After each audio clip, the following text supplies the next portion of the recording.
Hi guys, so I'm testing St Moriz today. I think that's how you say it, I'm not actually sure. In the video, I keep saying St Moritz.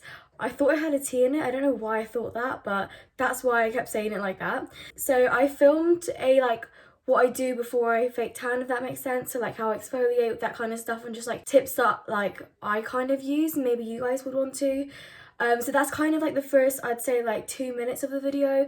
I'll find the exact number, and then if you just want to skip to the review, I'll just put it in the corner or just somewhere on the screen so you can see it. So I've got the St Moriz Dark Mousse Instant Tan, which is this one. I've actually not heard a lot about this tan. I don't think I know anyone who's tried it out, or maybe I just haven't listened or something, I don't know. But I've not really heard much about this tan, so I thought it'd be fun to test it out because it was only like £5, so it's quite a cheap fake tan. Well, I thought it was quite a cheap fake tan, but yeah, it says that it is a instant tanning mousse, so it's instant colour, streak free and fast drying, so we will see how true that is. I'm excited to use it though. I like the packaging of it. I think it's really cute. I just hope it is actually what it says it is, but I'll let you guys know, obviously. So the first thing that you guys want to do, I haven't filmed this because you guys would have seen me naked and I don't really feel like I'm that comfortable to do that, obviously. I've already exfoliated and shaved. I tend to I tend to exfoliate first because that allows you to then shave a lot better. So when you exfoliate, you want to make sure that you are properly scrubbing everywhere. It needs to feel like an arm workout, I'm not gonna lie.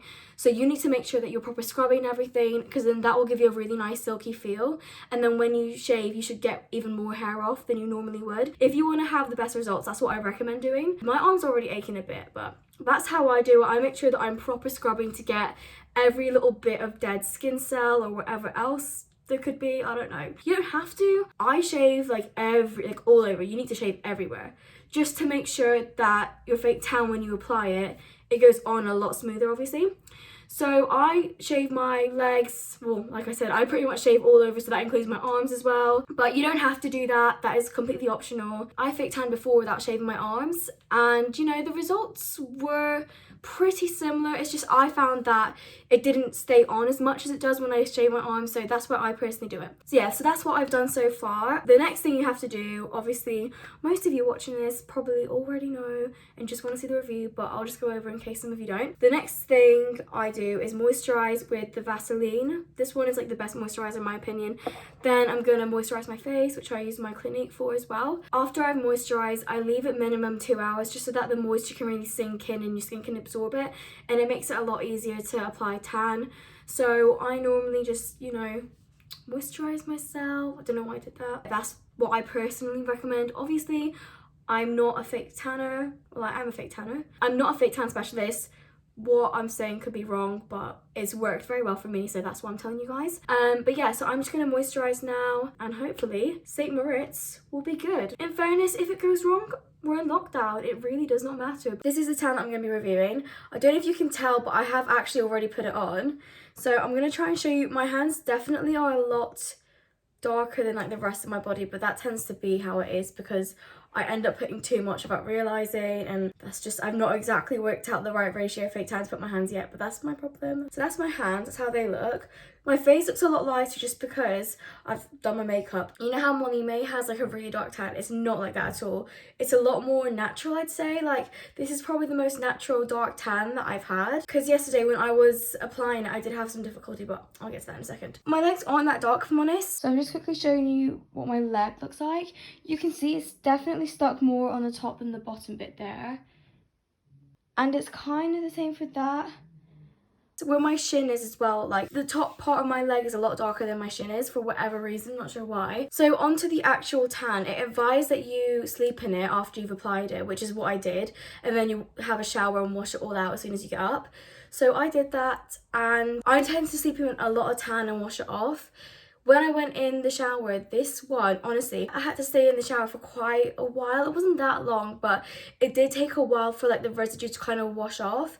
And I'm not gonna lie, I would say it washed off quite a bit, which isn't a big deal because my arms are still quite nicely brown. Like, I don't like being really orange, and like I don't like it being so noticeable that I'm that fake tan, if that makes sense. Like, when I was applying it, I found it very difficult to spread it. I had to really put pressure, so if you do get this tan, just be wary. You will have to put quite a lot of pressure to kind of spread it around evenly and equally. So when I was first applying, the smell was so nice. It kind of reminded me of like a body wash, but I don't know which one. It reminds me of something. Maybe it's not a body wash, but it was quite a nice smell. As I kind of continued my day yesterday, I did notice that it did kind of develop that biscuity tanny smell, so I was kind of hoping this tan wouldn't have that, but it still did, which isn't a big deal because most tans do. And the fact that it's quite cheap, I was kind of expecting it anyway, so it's not really a big deal. I would say that to get like a noticeable colour, you probably would have to put 2 pumps. I did 1 pump and I didn't really notice anything. So then I did 2, and then I could kind of see more of a colour. It does say on the bottle that if you want a much darker result, they recommend that you basically fake tan, do 1 layer, and then kind of continue your day, wash it off after a few hours, or sleep in it and wash it off, and then the next day reapply and do the exact same thing, and that should naturally make it darker. Oh my god, Maddie! I'm filming! You naughty puppy! Sorry, my dog just came in. I don't know if you saw that. I'm not sure what my tan would have looked like if I had just left it like 1 pump, but I ended up using 2 pumps for like my arms, my legs, for everything really.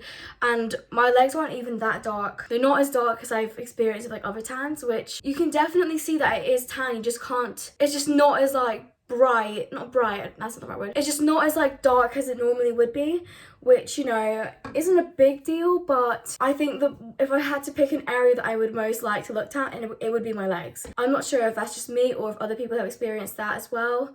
But overall, I really do like this colour. I think it's really nice.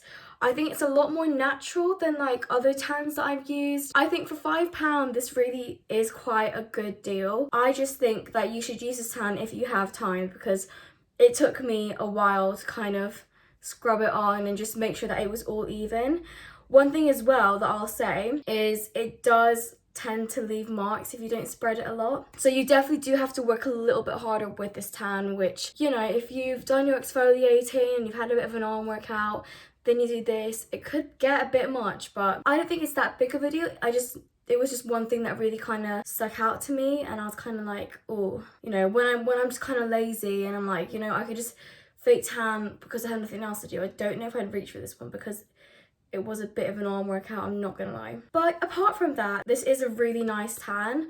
I was really worried that when I went in the shower and I saw loads of it coming off that I was gonna be left with nothing, but I think quite a bit must have washed off my legs because they're not as dark as they were before. Overall, I would probably rate this tan like an 8, I'd say an 8 out of 10, just because it was quite difficult to spread and it didn't stay onto my legs too well, which isn't the end of the world, but it did kind of bother me a tiny bit. One thing as well, if you do use this tan, I sometimes use makeup brushes to like spread it on my face or my neck and just areas like that.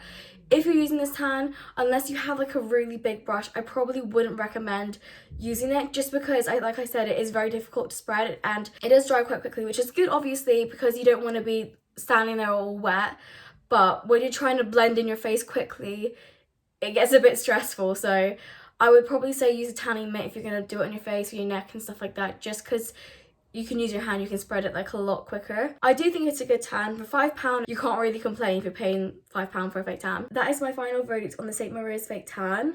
If there's any other fake tans you want me to do, just let me know in the comments. But yeah, that is everything on the tan. I really hope you guys enjoyed this video. I think it is one of the more shorter fake tan routines.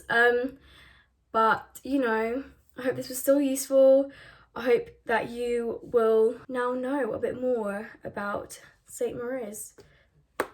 Yeah, so thanks for watching, and if you liked the video, please give it a thumbs up and subscribe, and yeah, I'll see you in the next video.